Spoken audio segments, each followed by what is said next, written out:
ikirenga yewe we amazu 8 yose yubatse Kigali muri kapitali. Airtel ituzaniye promosiyo ya Noheri n'ubunani y'ikirenga. Buri cyumweru hari inzu yo gutsindira, naho buri munsi hari amakashi menshi we. Biroroshye, ongera amafaranga muri telefone yawe utsinde. Uko wongera amafaranga niko wongera amahirwe yo gutsinda. Cyangwa ukande akanyenyeri 182 akadirisha ukoreshe Airtel Money. Gura SIM card ya Airtel uyu munsi utunge inzu yawe. Amategeko n'amabwiriza birakurikizwa. Airtel, kuko u Rwanda rukwiye ibyiza. Ikirenga Noheri nziza, ikirenga umwaka mwiza, ikirenga Airtel byo ni ikirenga. Mu mpera z'umwaka Airtel ishimisha abari cyane, mu bihembo byinshi bingana na miliyoni 200 zose. Buri cyumweru hari inzu yo gutsindira, cyangwa se amakashi ya buri munsi.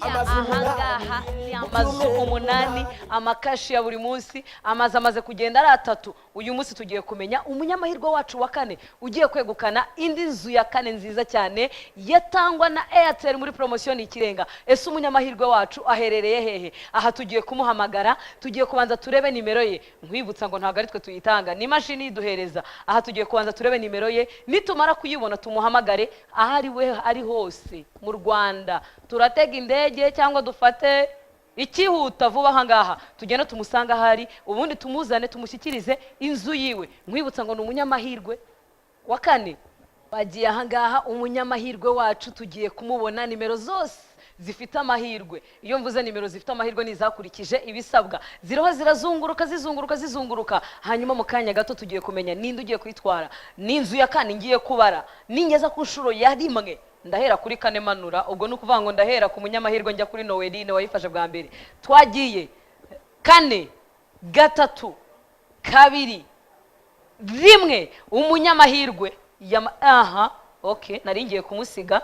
Nimero ye mwayibonye ni 07 3 5 9 6 3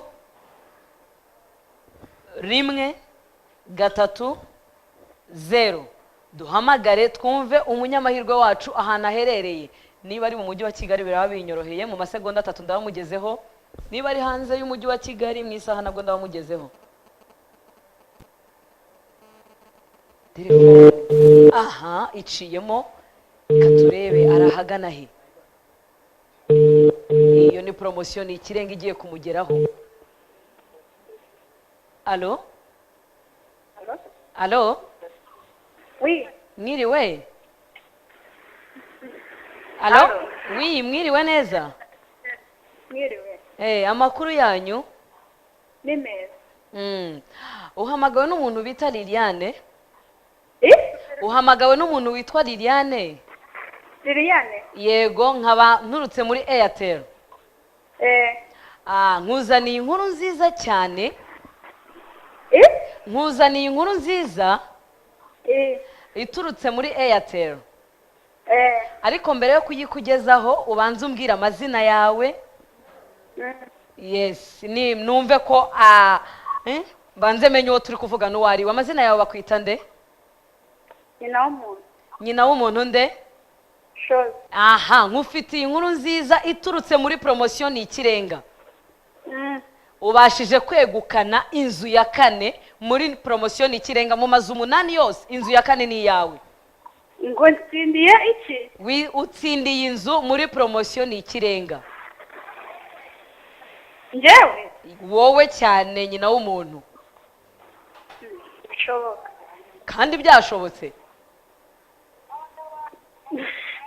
Aha. Urabyumva? Nyina w'umuntu uherereye he? Inzu cyane nziza cyane yubatse mu mujyi wa Kigali. Uherereye he? Merereye Nyagatare. Uri Nyagatare? Nyagatare hagana he? Nyagatare mu mujyi. Nyagatare mu mujyi? Aha, nyina w'umuntu uzi ikintu ngiye kugusaba? Uzi ikintu ngiye kugusaba? Ngongwe. Ikintu ngiye kukwisabira nuko telefone yawe itari buveho, hanyuma telefone yawe ntiveho. telefone yanjye bwite. ntiveho mu kanya gatoya nko mu minota 3 ndaba nguhamagaye mpagurutse i Kigali nje kugusanga Nyagatare.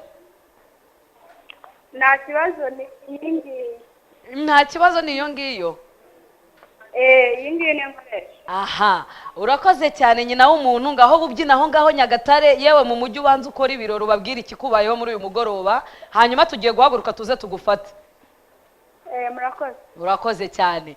Aha, uwo ni nyina w'umuntu akaba ari mu mujyi wa Nyagatare. Uwo ni umunyamahirwe wa kangahe? Wa 4. Reka nkubwire yuko inzu zimaze kuba enye. Iya mbere Samuduha, iya kabiri Kimisagara, iya gatatu Gicumbi, inzu ya 4 igiye Nyagatare, inzu ya 5 izajya hehe? Reka nkwereke ko mu kanya gato tugiye guhaguruka hano mu mujyi wa Kigali twerekeze Nyagatare tujye kureba umunyamahirwe wacu. Nkubwira ngo ni muri promotion Ikirenga, aho usabwa gukora ikintu kimwe cyonyine mu bintu 4 bihari. Ushobora kugura amayinite, ushobora gukoresha service ya internet ya Airtel, ukanda ku kanyenyeri 4 akanyenyeri 8 urwego yes. Kimwe nuko ushobora gukoresha service yihe ya aho ushobora gukura ipaki yo guhamagara ukanze kuri 141 aho ngaho ukaba ugiye kwisavinga muri service zose za Airtel, cyangwa se ukaba wakoresha service ya Airtel Money ukaba wakwegukana inzu amafaranga 50,000, ikarita yo guhamagara amafaranga 500. Turakwereka mu kanya gato tugana hehe? Nyagatare. Promotion iki? Ni Ikirenga. Ni Ikirenga yewe we, amazu 8 yose yubatse i Kigali muri kapitali. Airtel ituzaniye promosiyo ya Noheri n'ubunani y'Ikirenga.